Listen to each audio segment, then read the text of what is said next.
everyone, and welcome to another episode of the Late Night Brew, where we talk to brews first, and then we get around to the business at some point. With me, once again, continuing our in-depth dive of Intune is Nick Thomas. Welcome back once again, buddy. Episode number 4. Yeah, thanks for having me, Buck. Nice to see you. Always. I'm glad you're not sick of me, you know. Hey, but it's an excuse to have a nice brew. Likewise.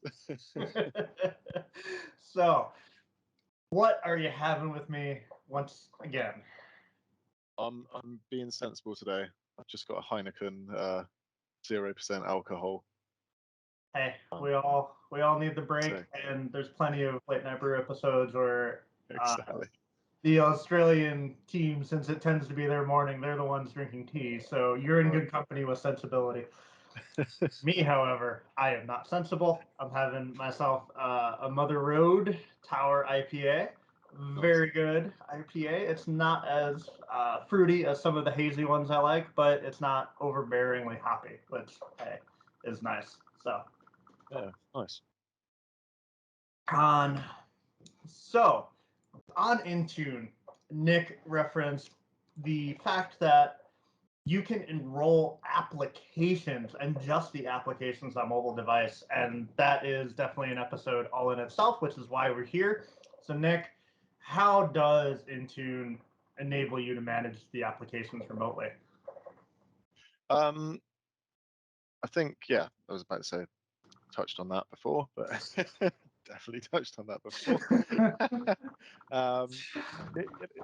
It gives the IT team or the IT admins a lot of control over the applications that are on end user devices without actually having to control the devices themselves. So those devices aren't necessarily enrolled into Intune fully, but it allows the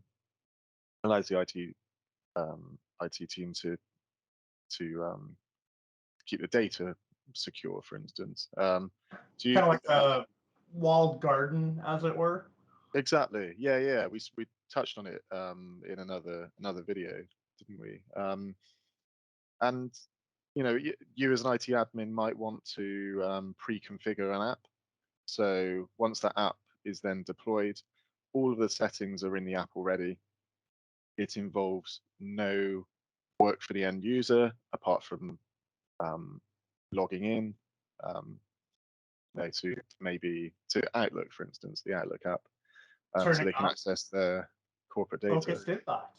I mean, exactly. That's the biggest win. Definitely. And that saves time. It saves any hassle, both for the end user and the IT service desk.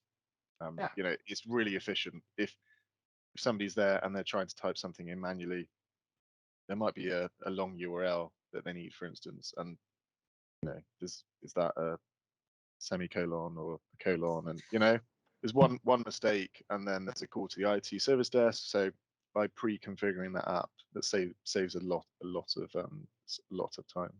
Yeah, I've done that a few times where I've pushed either managed bookmarks or top sites to Edge of, hey, here's your intranet site, right? You don't, because that's a long one. HTTP contoso.com/site/ Yeah. Don't mess right. up. Exactly. Yeah. With the ability to manage applications, and I alluded to this with the walled garden metaphor, how and what can Intune do to protect the data within the applications? So there are policies called app protection policies, and these essentially are a set of rules that make your company's data secure. So it's contained, as you say, in a walled garden. That either keeps it in the managed app or it makes sure that data is safe. Mm-hmm.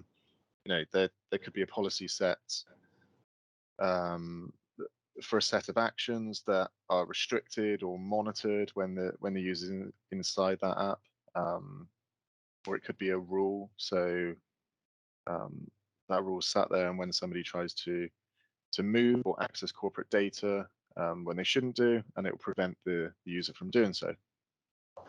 And I think I said in a previous video as well, a great one that you're probably aware of the copy and paste. So you're in a company app, copy a piece of text. You're not allowed to paste that outside of any corporate app. Not allowed to paste into a text message, for example. Exactly. Yeah. And there's many Microsoft and third-party apps that are all supported, which can be managed by Intune. Zoom and WebEx, they have the Intune Exactly. aware applications. Yeah, exactly. So it's not just Microsoft. People might think it's just Microsoft apps that are supported, but there's lots of third-party apps as well. So I think you can get the official app, list on the Microsoft website. Yeah, and they're always expanding it too. I know Exactly. Adobe is, and the more, well, COVID definitely shifted priorities to remote work and Teams, but the Intune aware apps are always growing. So it's give us some time, and you'll probably find yourself an Intune app, or at least Intune aware.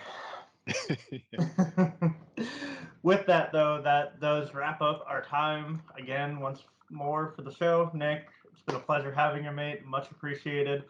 If you have any questions, comments, we're here to help. Please reach out. Until next time, and